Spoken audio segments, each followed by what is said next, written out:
陈奎德也介绍了，就是表面上习近平他掌控一切，但实际上，他和毛泽东的群众基础，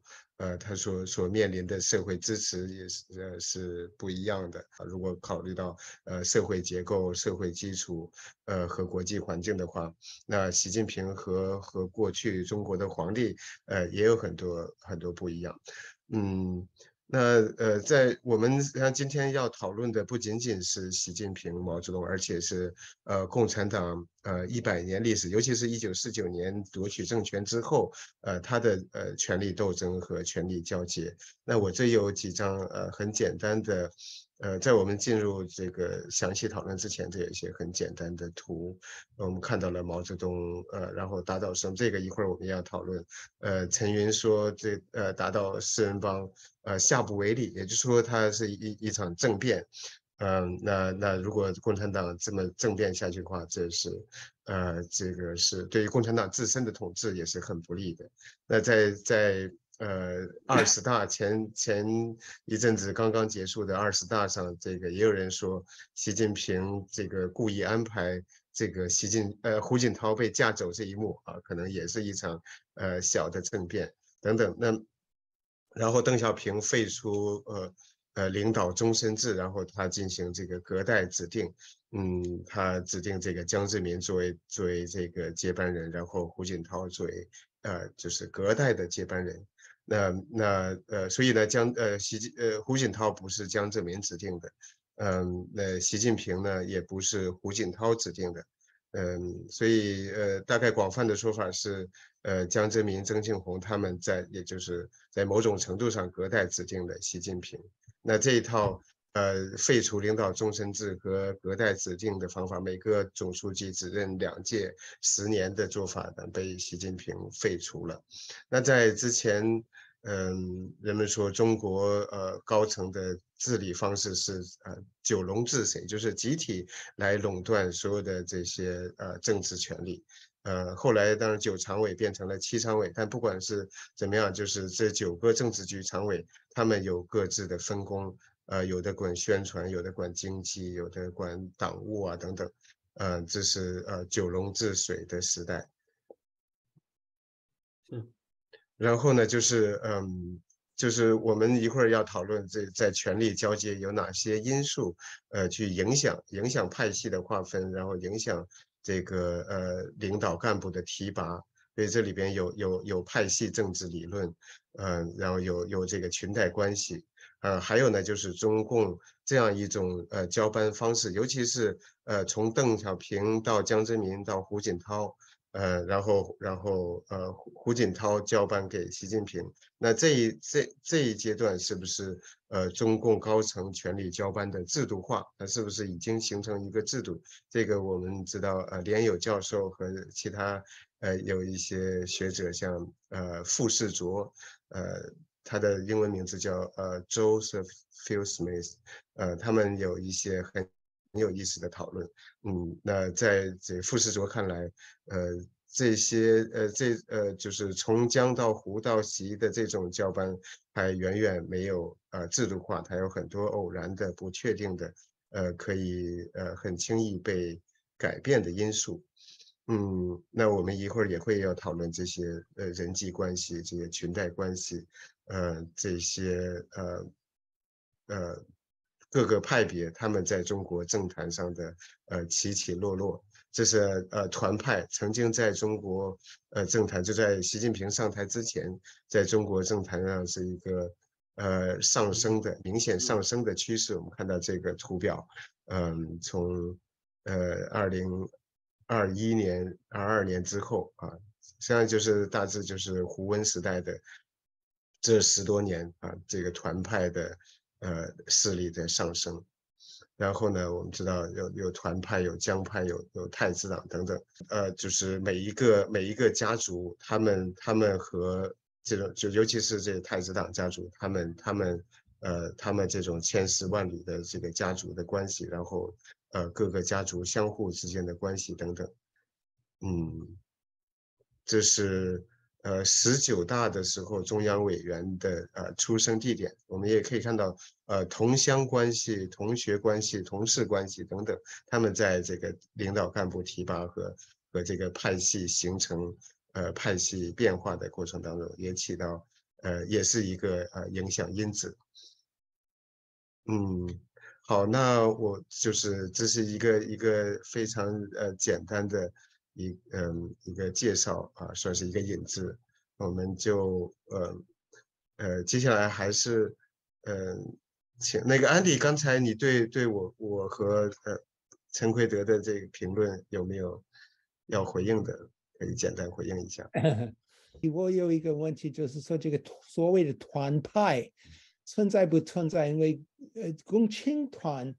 是一个非常非常非常大的一个组织，很多的你如果要在中国共产党提拔的话，你大多数的人都需要先做团员。所以很多就说这个团派，我怀疑团派是一个真正的派系，我也怀疑太子党是一个真正的派系，因为太子这个这个太子的人很多，他们都，而且我连那个所谓的上海帮，我怀疑它是一个存在。我承认，这个汤彪刚才提到的各种各样的关系，同学、同事等等的关系是有一定的，在任何一个社会上，这种关系可能是有它的作用。你比方说，如果你是各大毕业的话，这个你容易跟别的各大的毕业生搞关系，联合起来合作。我想回应一下刚才安迪说这个，就是袁安教授说的关于共产党的派别论，我同意你说的，就是说并没有非常明确的划分这些派别，包括所谓团派，包括上海帮，包括什么太子党、红二代等等，是这些东西在中共，而且在他这个整个的意识形态系统里面，他们是不承认，从来不公开承认自己是党内的某一个政治派别的人，他们从来没有这样公开承认过，只是外面研究的人把他们划分成这个东西，但是实际上他们又有亲属关系非常明显的不同，就是确实在上海的一批人，就是江泽民以下的，当然除了朱镕基以外，那批人都是比较的维护江的政治利益的，或者是说比较忠诚于江的，等等等等，这是和任何国家的派别都有的这个情况，是政治派别也好，他们。但是中国这个最主要的区别在两点，一个是他们用他们党的传统或者意识形态来说，从来不要承认自己是属于党内的哪一个派的，从来没有这种公开的他们的文件中间，或者是他们的公开的这个在公开的政治场合要说这种话，这是第一个。第二个，他们之间是有争斗，有权力争斗，有各种各样的斗争、利益斗争、意识形态斗争，但是他们没有游戏规则，就是说他们没有一套法治体系，或者说他们没有一套规则来规范我们之间的斗争是依照什么原则进行的。例如日本的自民党内部也有分成很多很多派，他们第一个，他们公开承认我是哪一派，我是安田派，我是什么某某某某派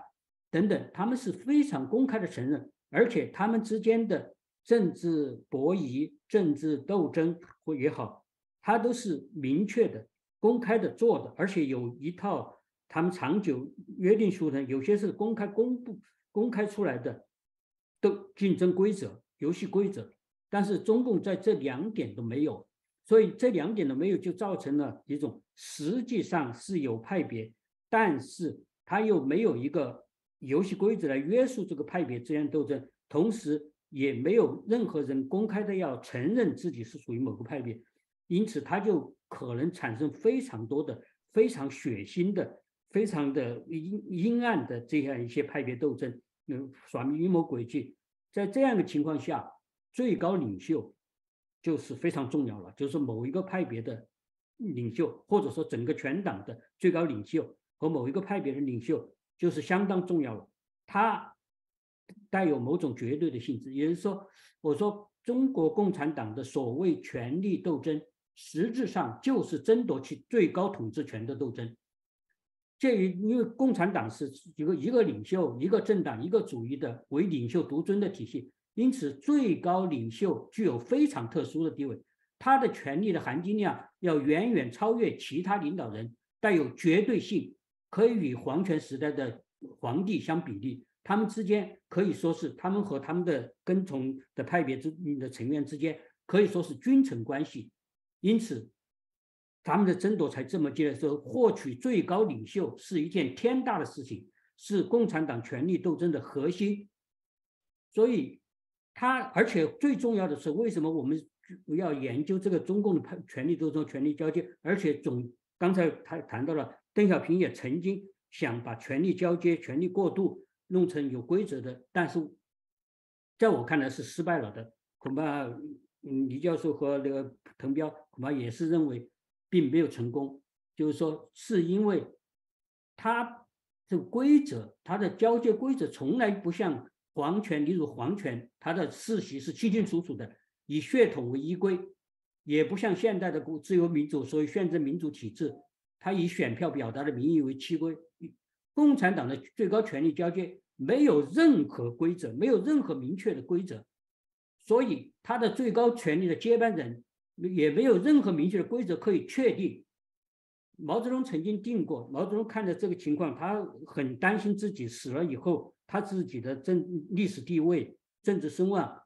等等，所以他很早就开始，实际上他从政的整个尤其49年以后，他基本上就把这个权力交接，他接班人这些一直就在他脑子里是他的最重要的政治考量。所以他讲接班人的标准有：要搞马列主义，不搞修正主义；二，要为大多数人谋利益，要能够团结大多数人；三，四，要民主，不要一言堂；五，要有自己的错误，自己有错误要自我批评。你说这些标准，任何人可以凭这些标准来判断哪一个人该当接班人，哪个人不该当接班人？没有，不可能。什么叫马列主义？有没有明确的辨别标准、辨别程序？有选票的多数和少数那样清楚吗？有皇室的血统那样清楚吗？没有。所以他们没有任何的这样一个明确的规则来判定权力的交接和判定接班人，所以他就而且也没有仲裁者，例如美国有最高法院等等。所以每次权力转换都要经过非常残酷的甚至血腥的权力斗争，胜败是没有定数的，一朝天子一朝臣，政权就会产生剧烈的甚至颠覆性的动荡，例如体制的消亡都可能产生。前苏联的戈巴乔夫和叶利钦的权力斗争，以及戈巴乔夫、叶利钦他们两位和8月份的那个强硬派政变集团的权力斗争，都导致了这个整个政权的消亡都可能产生。也就是说，他这种权力斗争和一般的国家的权力斗争是非常不同的。它就是因为没有规则，没有规则以后，没有明确的程序可以依照，因此就会产生极多的，我称它为最高权力体制是共产党体制的一个癌症，是不可能消除的、无可救药的，直至这个党灭亡。中国高层的派系的区别有没有一个政策路线的区别？你比方说过去80年代我们说有改革派有保守派，现在看起来没有政策的区别。之所以的话，那个派系的区别的基础是什么？是不是100%权力利益的基础而已？这个跟接班问题有这么一个关系，就是说，为什么西不愿意接班？为什么西不愿意让别人来当做？是因为他和他的支持者认为，只有西的路线政策是正确的。如果改一个领袖的话，这个政策可能会变到一个错误的政策。或者是因为西如果下台的话，他自己认为他自己的个人的安全和他的那个followers， 他的门徒的安全不能保护。我个人觉得，现在尤其是在现在来看的话，慢慢的清楚了习近平这个派别，说如果把它称为一个派别的话，和其他的还是有一些路线的分歧，从来都是中共的内部路线的分歧或者内部的派别的分歧，在我看来，主要的都是政治利益的输送之间的交换之间的分歧。所以说，我们有时候我们说不大关心他们上面的权力斗争，例如习近平和薄熙来的权斗，什么和周永康这个等等等等，很多人就认为确实是这样，我也是能同意，就是他们之间并没有根本上的政治路线、意识形态。例如习近平和薄熙来，他们是政敌，他们是互相的政治上的敌手，就是政治权力的竞争者。但是习近平和薄熙来并没有什么路线上的意识形态上的分歧，他们实际上都是相当的，比较对邓小平的这个政策不满，相当的推崇毛时代的东西的。他们俩这在意识形态上并没有大的分歧，但是他们在政治利益上是完全直接冲突的，所以说产生了权力斗争。但是这个权力斗争和意识形态没关系，但是在有些权力斗争，例如现在的习近平和李克强啊，或者等等的他们的权力斗争，或者是说在毛泽东晚期，毛泽东和邓小平他们之间，或者毛泽东和后来的接班的，就是说继承毛泽东的后来的这批领导人之间，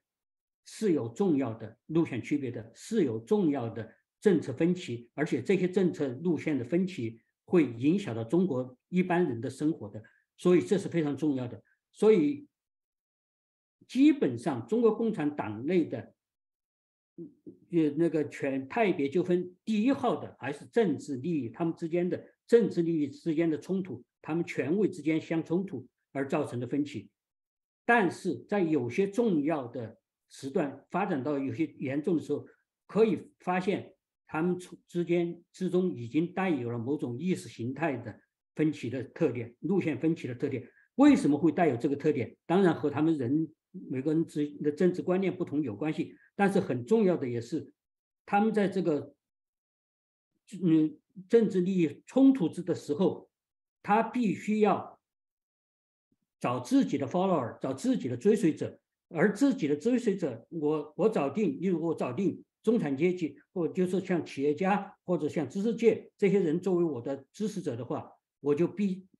定的向这些人的观念、这些人这个阶层的利益靠拢，也就是说，他比较具有像国际社会开放啊等等这样的一个心态。而你要找另外一批人，例如像找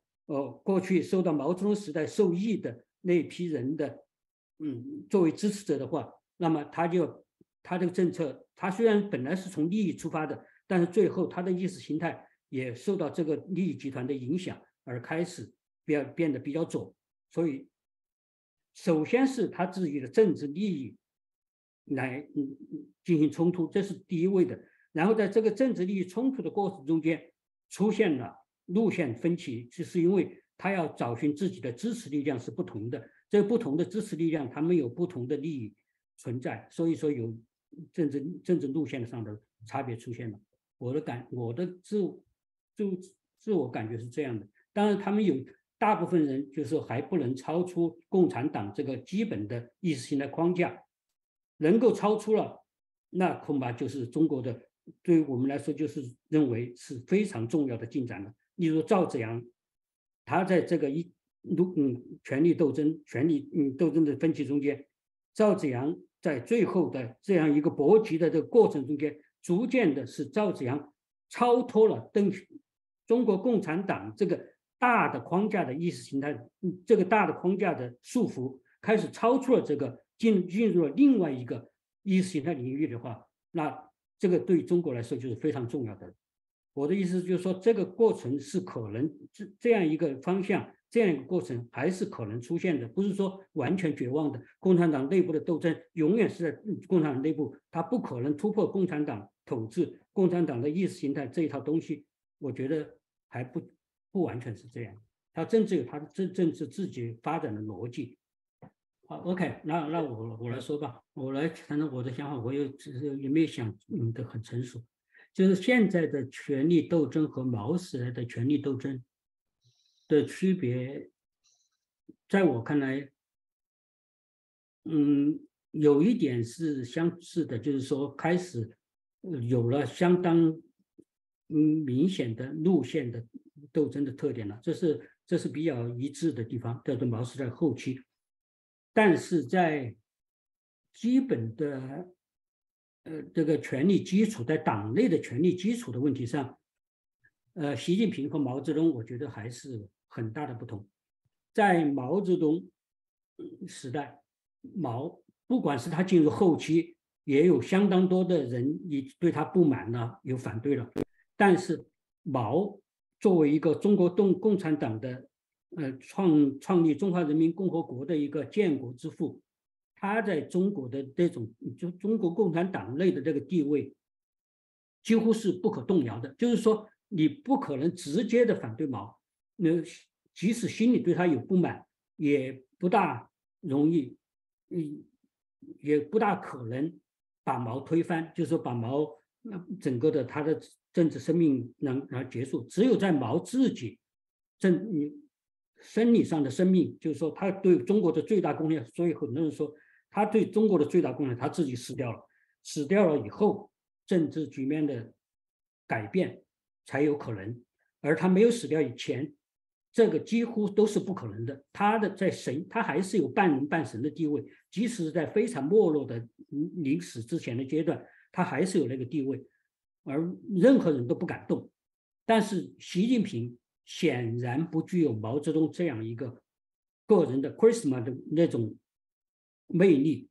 在党内的魅力和党内的权威，因为他第一个，你要不管从哪个方面来说，习近平你既没有政绩，也不是打天下